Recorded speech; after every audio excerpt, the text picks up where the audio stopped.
Hello everybody, so today's video is going to be our what's kind of become a bit of an annual midsummer fodder beet check. So today is the 4th of July 2020 and we're going to do, I think we're a week later than last year, but what we're going to do, I've got the drone with me. In a minute I'm going to fly it round. I'm going to do that first because it's about to rain. It's looking a bit drizzly over there, so what I'm going to do, I'm going to put the drone up now quickly before it rains. We'll have a fly round of it and then we'll come back. Right, so we're just having a quick fly over just before the drizzle gets too much. I'll try and keep the back of the camera towards the oncoming drizzle to try and keep the spots off the lens. But as you can see, it's looking okay. It's quite even. You can just see the rows still. And if I come over, so we're just heading back towards the headland, and you will see a mist part. Okay, so that is where we changed between drilling the headland and the straight work up and down. So that strip that's left, it's less than a drill width. It's less than 5 rows. So we didn't drill that because if you get a lot of over drilling, that then causes problems with harvesting, with the harvester trying to follow 2 rows. It's better off just to leave, that's probably 3 rows there at the widest point.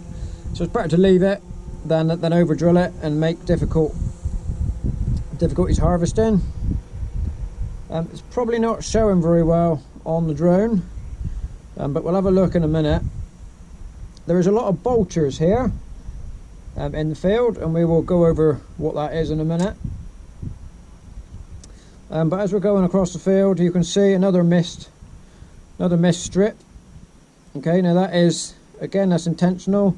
That is a full missing drill width, and that is there to facilitate easy opening out of the field. So when we're striking out, we've done headland and we start on the up and down work, we will go to this missing gap and follow that, because although you can see the rows quite clearly at the minute, by the time October comes around and we start harvesting, it's virtually impossible to see the rows. And when you're trying to strike out and follow a row and you can't tell where you're looking, it's very difficult. You end up skipping rows and missing bits, and you will run over a lot anyway that can't be picked up again. So that's why we miss that strip out. It just makes it so easy to follow when we're starting to harvest at the end of the season. So we'll just jump over the hedge. That's next door's winter wheat. So, turning off quite rapidly now, and then following on round again.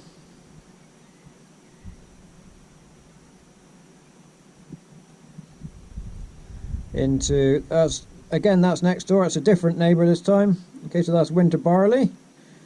That's not far off of harvesting now. That was a little bit patchy, but if you remember, we had a very wet winter. Although this is dry ground here, it has come through the winter quite well, and there was a lot of straw there. So let's come back over the field and come into land before the rain comes on too bad.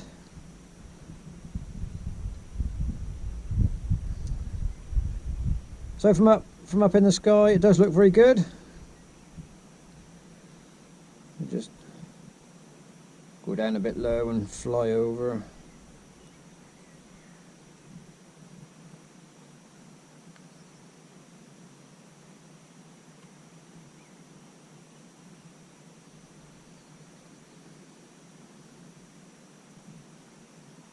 It's strange, although that strip in the centre gets exactly the same spray as the rest of the field, it always comes a little bit weedy there.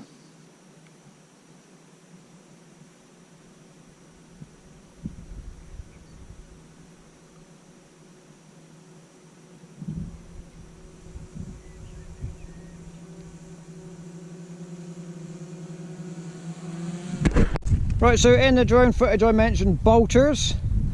So what they are fodder beet that goes to seed in its first year. So fodder beet is a biannual crop whereby you drill it 1 year, it grows, it becomes dormant in the winter, and then the second summer it sends up its seed heads.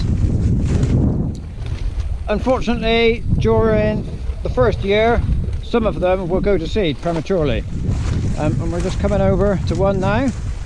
I can see there's one here. I'm heading for a big one. There's another one over there. It's not as bad as I first thought, actually, but it's still bad enough. Anyway, the seed breeders do try and breed it out. Obviously, they don't manage it every time. Okay, so this is a bolter. You can see is much taller than the standard crop, and these would, I'm not sure actually if these would become a viable seed in the first year. I don't know. Perhaps we should do some investigation into that. If anybody knows, would this seed be viable when it's, you know, from a bolter? Leave a comment down below. We wouldn't want to plant them because that may well make these prone to bolting as well. I don't know. Again, if you know these things, leave a comment down below. But the problem with bolters is if we pull it out, there's absolutely nothing on the bottom. Okay, so they will never produce a root. It's put all its effort into making this big woody stem, and not bothered with roots, so he's not wanted. So as you can see, weed control has been okay. That's all we can say for this year. It's not been great, largely down to the weather. It was just dry. You saw us hoeing it, hopefully, and you can see I said in the hoeing video the spray hadn't worked. We have been through it again with some more spray, and you can see it's kind of took the edges off, but it hasn't killed it. It was too advanced, and the dry weather affected the efficacy of the spray. Right, so if you saw the video I put out, I think it was February. I know it was filmed in February. I think it might have been in late February when it came out, when we did some more of the harvesting.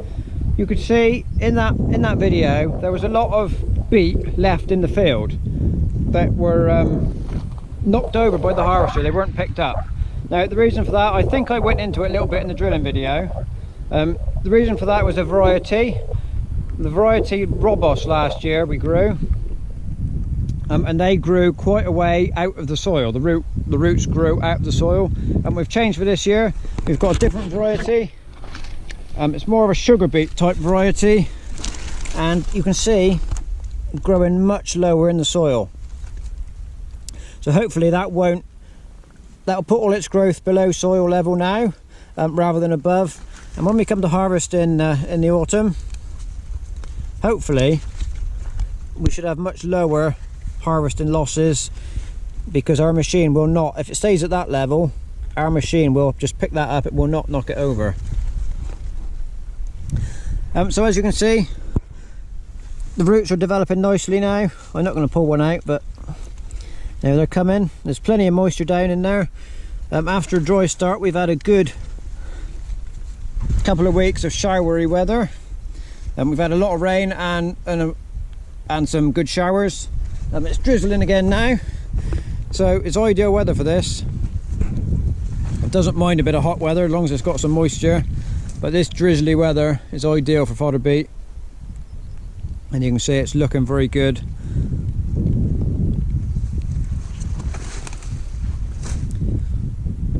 Very pleased with how it's coming on. Right, I think that's brought us to the end of this midsummer update. Hopefully the coming week we will be on harvesting our pea and barley silage and our second cut grass.